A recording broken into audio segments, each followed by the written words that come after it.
Hello everyone, welcome to पागम academy. तो आप लोगों की तैयारी कैसे चल रही है बिहार बीएड की? तो मैं आज आप लोगों के लिए इंग्लिश का एक मॉक टेस्ट तैयार करके लाई हूँ। जैसे आप लोगों को बिहार बीएड के एग्जाम में टोटल 15 मार्क्स का क्वेश्चन रहता है इंग्लिश से, तो आज मैं आप लोगों के लिए 15 मार्क्स का एक मॉक टेस्ट तैयार करके लाई हूँ इंग्लिश का। तो आप लोग भी इसका आंसर दीजिए और देखिए कि आप लोग खुद से कितना स्कोर कर पाते हैं। और बाकी जो भी आपको नहीं आता है, किसी ऑप्शन में प्रॉब्लम है, तो उसको मैं यहाँ एक्सप्लेन करते जाऊँगी, तो आप इससे भी देख सकते हैं। पहला क्वेश्चन देखते हैं। ये वन वर्ड सब्स्टिट्यूशन है। इसमें कह रहा है कि जो भी एक वर्ड है, जैसे the study of ancient civilization, इसको क्या कहते हैं हम लोग? इसके लिए एक वर्ड चूज करना है। The study of ancient civilization क्या कहलाता है? मतलब पुरानी जो सिविलाइजेशन जैसे सिंधु सभ्यता, ये सब के बारे में जानना, उनके बारे में जो पढ़ाई करते हैं उन्हें क्या कहते हैं? फर्स्ट ऑप्शन है हिस्ट्री, तो ये तो नहीं होगा। नेक्स्ट है एथनोलॉजी। एथनोलॉजी होता है जब हम लोगों के बहुत सारे जो कैरेक्टरिस्टिक है, उनके बीच में जो डिफरेंसेज हैं, रिलेशनशिप है, उन चीज़ों के बारे में पढ़ते हैं, तो ये भी इसका सही आंसर नहीं होगा। एंथ्रोपोलॉजी होता है। एंथ्रोपोलॉजी मतलब होता है कि ह्यूमन सोसाइटी, कल्चर, उनके बारे में जानना, उनके बारे में पढ़ाई करना, तो ये एंथ्रोपोलॉजी होता है, तो इसका ये भी आंसर नहीं होगा। नेक्स्ट है आर्कियोलॉजी। ओके, आर्कियोलॉजी यही होता है कि एंशिएंट सिविलाइजेशन, ठीक है। और जो आर्कियोलॉजी की पढ़ाई करते हैं उन्हें हम लोग कहते हैं, मतलब जो बन जाते हैं, जो उनके पोस्ट पे होते हैं, उन्हें हम कहते हैं आर्कियोलॉजिस्ट। ओके, तो इसका सही आंसर हो जाएगा option number D, archaeology. Next है मर्डर ऑफ ए ब्रदर। तो मतलब जो भाई की हत्या करते हैं उन्हें क्या कहते हैं?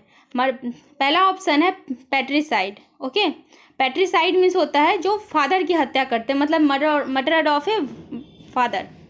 ओके, पैट्रिसाइड मीन्स हो गया फादर, मतलब जो अपने पिता की हत्या कर देते हैं उन्हें कहते हैं पैट्रिसाइड। नेक्स्ट है होमिसाइड। होमिसाइड मीन्स होता है जब जो किसी इंसान, मतलब ऐसा कोई भी इंसान जो दूसरे इंसान की हत्या कर देता है, उसे कहते हैं होमिसाइड। नेक्स्ट है फ्रैट्रिसाइड। ओके, तो फ्रैट्रिसाइड इसका सही आंसर होगा। फ्रैट्रिसाइड मीन्स होता है जो अपने किसी भाई का मर्डर कर दे, उसे क्या कहते हैं? फ्रैट्रिसाइड। ओके, तो ऑप्शन नंबर इसका सी सही हो जाएगा। नेक्स्ट देख लेते हैं पैरिसाइड। पैरिसाइड मीन्स होता है जो अपने किसी क्लोज रिलेटिव का मर्डर कर दे।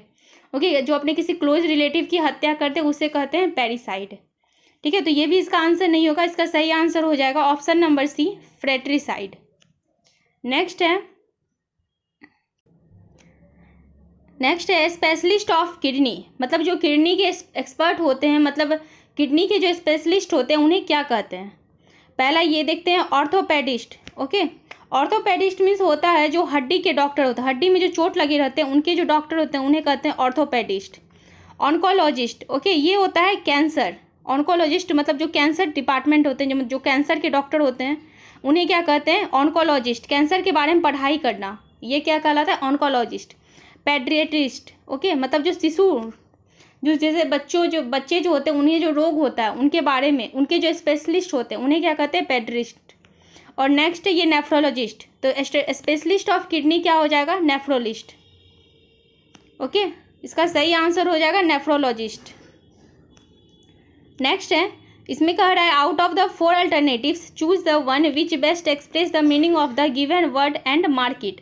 ओके, मतलब हम लोग को इसका अल्टरनेटिव चूज करना है, मीनिंग ये सिनोनिम्स है। ओके, तो फर्स्ट है डोसाइल। डोसाइल इसका क्या होगा? डोसाइल का सिनोनिम्स भी यहाँ पूछ रहे हैं, तो डोसाइल मीन्स पहले देख लेते होता क्या है। डोसाइल मीन्स होता है जैसे विनम्र, ठीक है, जैसे काइंड होते हैं जैसे, या फिर इसका कह दे, इसका और भी सिनोनिम्स हो जाएगा डक्टाइल। ओके, डक्टाइल हो जाएगा, और इसका हो जाएगा सबमिसिव, ओबेडिएंट। ये सब इसके क्या है? सिनोनिम्स हो जाएंगे। ओके, तो इसका यहाँ पे देखते हैं हम लोग। इसी तरह यहाँ डोसाइल का ये दिया हुआ है, ऑप्शन के अकॉर्डिंग देखते हैं। तो डोसाइल इसका सही आंसर हो जाएगा सबमिसिव। ओके, सबमिसिव इसका सही आंसर हो जाएगा।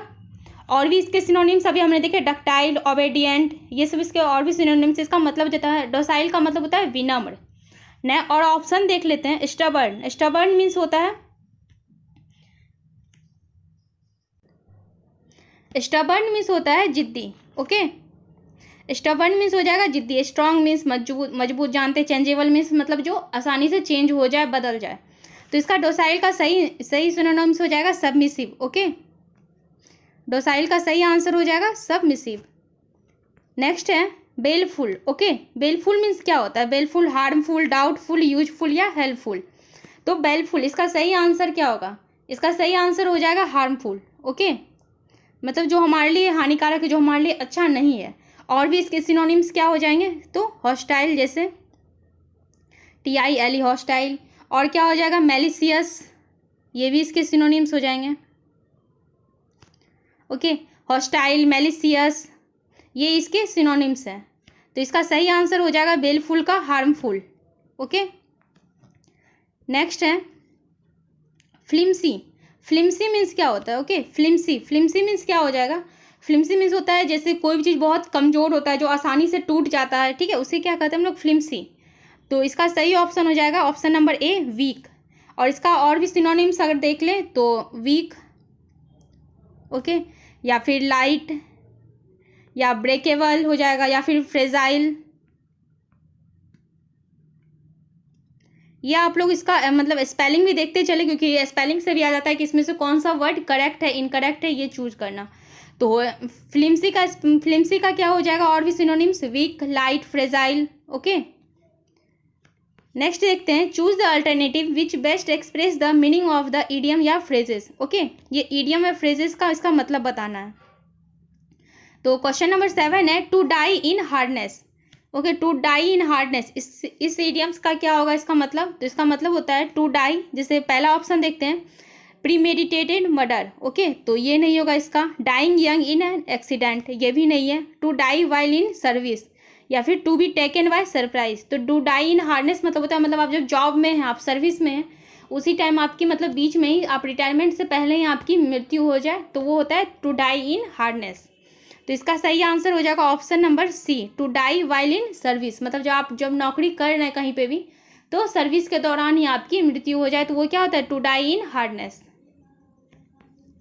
नेक्स्ट है at the 11th hour. Okay, तो एट द 11th आवर इसका मतलब होता है इमीडिएटली, ठीक है, मतलब just, sorry, at the 11th hour का मतलब होता है at the last moment, sorry by mistake, इसका मतलब होता है at the last moment. Okay, इसका सही आंसर हो जाएगा option number D, at the last moment. Next है brown study. Okay, brown study का मतलब क्या होता है? ब्राउन स्टडी का मतलब होता है डीप इन थॉट, मतलब वो किसी मतलब बहुत गहराई में, ख्यालों में खोया हुआ है, ठीक है। डीप इन थॉट मतलब किसी चीज़ के बारे में या फिर कुछ चीज़ों के बारे में बहुत ही डीपली सोचना, ब्राउन स्टडी। ओके, नेक्स्ट है देखते हैं fill in the blanks with appropriate word. Okay, generally मैंने इसमें प्रीपोजिशन के लिए हैं, क्योंकि प्रीपोजिशन से बहुत सारे एरर आते हैं या फिर फिल इन द ब्लैंक्स आते हैं, किसमें कौन सा प्रीपोजिशन होगा। तो देखते हैं। यहाँ क्वेश्चन है पहला, Madhav is good dash English. Okay, मतलब माधव जो होता है वो इंग्लिश में अच्छा है, तो गुड के साथ यहाँ कौन सा प्रीपोजिशन लगेगा? तो देखिए आप लोगों को बताती हूँ मैं, गुड और बैड। ओके, चाहे कहीं पे भी गुड या फिर बैड आए, इसके साथ अगर प्रीपोजिशन लगाना है तो इस दोनों के साथ हमेशा ही कौन सा प्रीपोजिशन लगता है? एट। ओके, गुड और बैड के साथ ये मतलब फिक्स्ड प्रीपोजिशन की ये कुछ एग्जाम्पल हैं, जिसमें गुड और बैड इन दोनों के साथ कौन सा प्रीपोजिशन लगता है? तो एट। उसी तरह यहाँ क्वेश्चन में Madhav is good dash English, तो गुड के साथ क्या लगेगा? At. Madhav is good at English. Okay, next है he deals dash everyone in a polite way. Okay, polite means क्या होता है? बहुत ही विनम्रता से, बहुत ही काइंडली किसी के साथ बिहेव करना। ओके, तो ही डील्स, देखिए यहाँ डील का मतलब क्या होता है कि यहाँ पे डील ये किसी भी मतलब प्रोजेक्ट या फिर किसी कंपनी, ये वो डील नहीं हो रहा है, यहाँ पे किसी की बिहेवियर की बात हो रही है कि वो जो होता है सभी के साथ बहुत ही विनम्रता से, बहुत ही काइंडली वो बिहेव करता है। तो डील भी एक मतलब डील के साथ भी फिक्स्ड प्रोपोजिशन आता है, देख लेते हैं। ओके, डील अगर ये जो होता है इसका दो सेंस में होता है, अगर हम लोग इसका जो होता है बिहेवियर की बात कर रहे हैं, ओके, अगर ये बिहेवियर के सेंस में आ रहा है, और एक आता है जब हम बिजनेस की सेंस में कर रहे हैं, ठीक है, मतलब जब किसी बिजनेस में हम किसी के साथ कोई डील करते हैं, तो जब बिहेवियर की बात आती है तो इसके साथ कौन सा फिक्स्ड प्रीपोजिशन लगता है? विथ। ओके, और जब बिजनेस की बात आती है तो इन। जब बिहेवियर में जब डील करना मतलब या फिर किसी का बिहेवियर की बात कहेगी उसको मतलब सेंटेंस में, तो वहाँ पे बिहेवियर के साथ आएगा विथ, लेकिन वही जब बिजनेस की बात हो तो वहाँ पे डील के साथ आएगा इन। ओके, आई होप आप लोग समझ गए होंगे। तो यहाँ पे ही डील्स, यहाँ पे उसके बिहेवियर की बात हो रही है जिसके बारे में कहा जा रहा है, तो यहाँ पे डील्स के साथ क्या लग जाएगा, with. Option number A, he deals with everyone in a very polite way. Next है she came and sat dash me. Okay, यहाँ पे क्या होगा देखिए, she came and sat. Okay, यहाँ पे क्या होता है, बिसाइड्स, बिसाइड और टू, तो टू तो यहाँ पे बिल्कुल भी नहीं होगा, और बच गए बिसाइड्स और बिसाइड। देखिए इन दोनों में क्या अंतर है।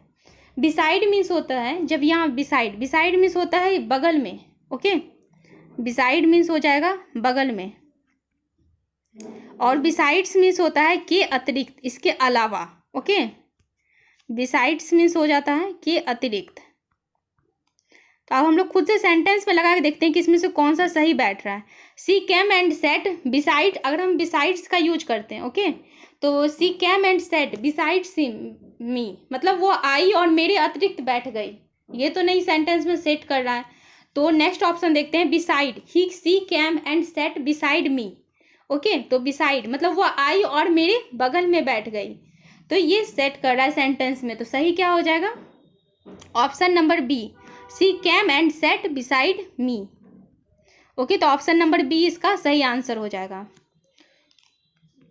ही comes dash a noble family. Okay, देखिए यहाँ पे ये भी एक कम्स है, कम्स का भी दो इसका रूल होता है, इसके साथ भी फिक्स्ड प्रीपोजिशन आता है।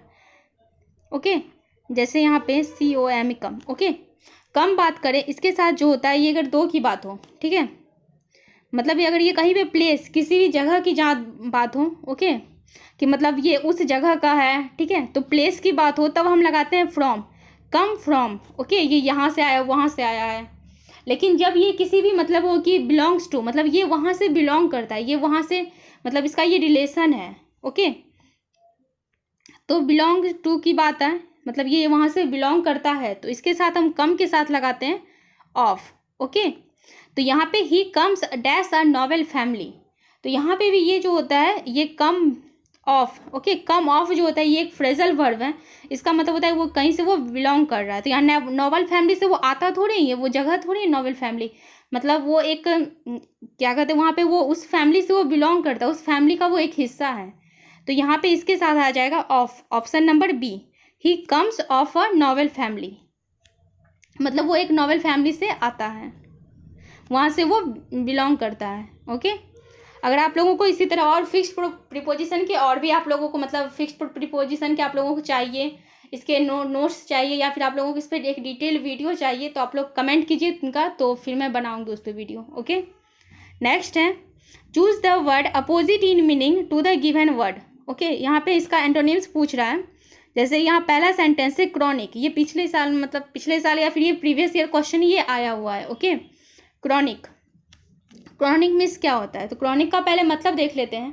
क्रॉनिक मीन्स होता है जैसे लॉन्ग स्टैंडिंग, ठीक है, या फिर परमानेंट। क्रॉनिक मीन्स हो जाएगा जैसे कोई भी चीज़ परमानेंट या फिर बहुत टाइम से चले आ रही है, ठीक है, मतलब बहुत ज़्यादा टाइम से चले आ रही है वो, या फिर परमानेंट है, उसी को हम लोग क्या कहते हैं, क्रॉनिक। ओके, तो परमानेंट एक तरह से अगर देखते हैं तो इसका अपोजिट क्या हो जाएगा, टेम्पोररी।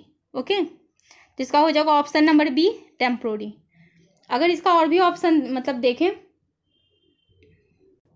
ऑप्शन नंबर ए देखते हैं, पैथेटिक। ओके,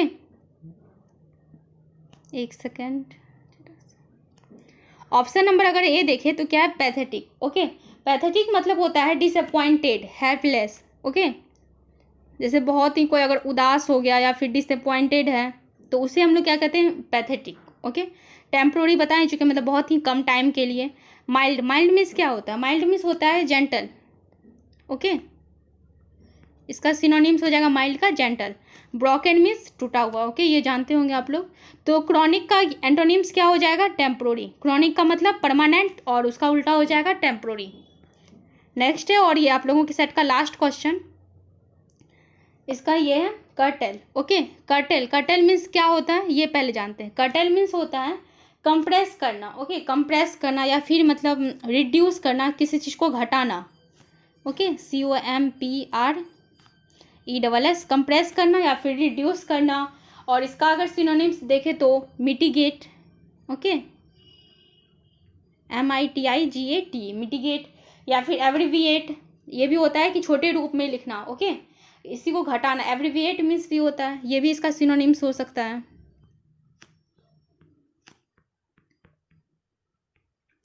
ओके, तो कर्टल का यहाँ पे इसका हम लोगों को एंटोनिम्स पूछ रहा है। तो कर्टल मीन्स क्या होता है, इसको छोटा करना, किसी भी चीज़ को छोटा करना, रिड्यूस करना, घटाना, कंप्रेस करना। ओके, तो इसका हो जाएगा ऑप्शन नंबर ए, लेंथन। ओके, मतलब इसका मतलब क्या होता है, बड़ा, तो इसका अपोजिट क्या हो जाएगा, ये ऑप्शन नंबर ए इसका हो जाएगा सही आंसर। ओके, अब बाकी ऑप्शनों को देख लेते हैं। तो ये कह रहा है इंटेल, शॉर्टन मीन्स तो छोटा हो गया, इंटेल, इंटेल मीन्स क्या हो जाएगा, इंटेल मीन्स होता है require. Okay, Intel means require, या फिर आप लोगों ये नीड, ओके, आवश्यकता, ये इसका हो जाएगा सिनोनिम्स इंटेल का। ओके, क्लोज, क्लोज मीन्स बंद, तो इसका सही आंसर हो जाएगा ऑप्शन नंबर ए। कर्टल का हो जाएगा, कर्टल का एंटोनिम्स हो जाएगा ऑप्शन नंबर ए। तो आप लोग भी, आप इसको आप लोग भी अपना आप कमेंट करके बताइए कि आप लोगों को टोटल 15 में से कितने आपके सही हुए और कितने गलत हुए। ओके, आई होप आप लोगों को वीडियो अच्छा लगा होगा, और आप लोगों को इसी तरह इंग्लिश के और भी मॉक टेस्ट चाहिए तो आप लोग बताइए। Okay, thank you.